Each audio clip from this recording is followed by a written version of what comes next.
আমার কলিজার টুকরা যুবক তরুণ ছাত্র ভাইদেরকে বলবো, ভাইয়েরা, চোখ আছে বলেই নিয়ামতের অপব্যবহার করে আজে বাজে জিনিস চোখ দিয়ে দেখো না। রাস্তাঘাটে মেয়েদেরকে ইফটিজিং করে ডিস্টার্ব করো না।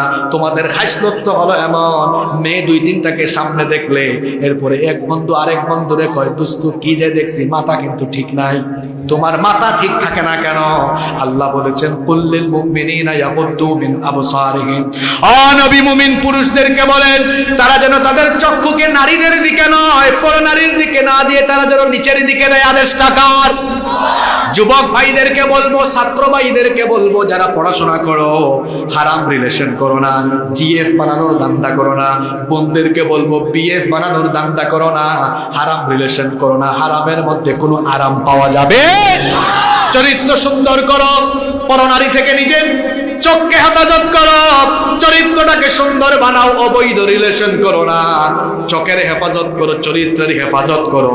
যদি চরিত্রের হেফাজত করা যায়, দেখেন চরিত্রটাকে সুন্দর বানাবেন ইউসুফ নবীর মতো।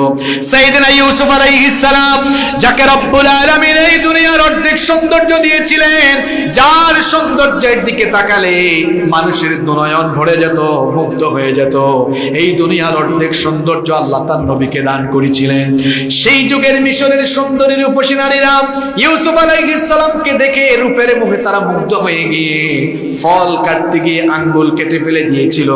ইউসুফ আলাইহিস সালাম যে ঘরের মধ্যে থাকতেন, সেই ঘরের দুষ্ট মহিলা জুলাইখা প্রত্যেকদিন তার চোখের সামনে ইউসুফ নবীকে দেখতে দেখতে পাগল পড়া হয়ে গেল। একদিন সে নির্জনে তার দাসীর মাধ্যমে একেবারে বেডরুমে আমন্ত্রণ জানালো। 7টা দরজা ছিল, সবগুলো দরজা লক করে দিল।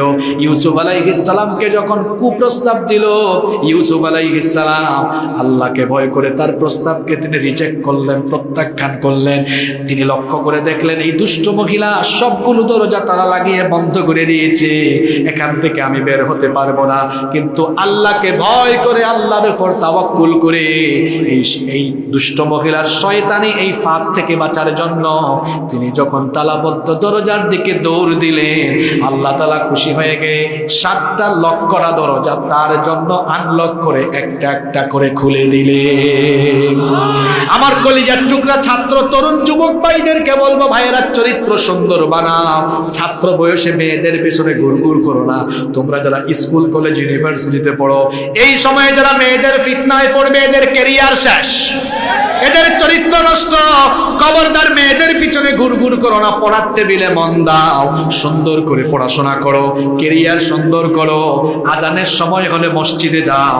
যৌবন বয়সে ভালো করে পড়াশোনা করে যদি ক্যারিয়ার সুন্দর বানাতে পারো, আর যদি নামাজ আদায় করে চরিত্রবান হতে পারো, মেয়ের পিছনে তোমার ঘোরা লাগবে না।